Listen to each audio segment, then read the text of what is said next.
Sa ibang balita, naglabas ang Bureau of Philippine Standards ng Department of Trade and Industry ng updated na listahan po ng mga certified fireworks na pasado sa Philippine Standard o PS Quality Mark. Sa nasabing listahan, 10 fireworks manufacturers ang may valid PS Certification Mark license. Kabilang na po dyan ang Diamond Fireworks, Dragon Fireworks, Dreamlight Fireworks, JPL Fireworks, Nation Fireworks at iba pa. Ayon sa ahensya, mahalagang tiyakin ng mamimili na may PS mark at license number ang paputok at bumili lamang mula sa mga lisensyadong manufacturer upang masigurong ligtas at dekalidad ang produkto.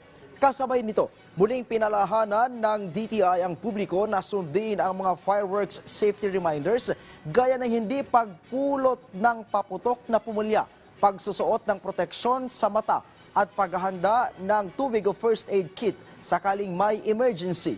Binigyan din ng DTI na ang pagiging mapanuri sa pagbili at maingat sa paggamit ng paputok ay susi sa isang ligtas na pagdiriwang ng bagong taon.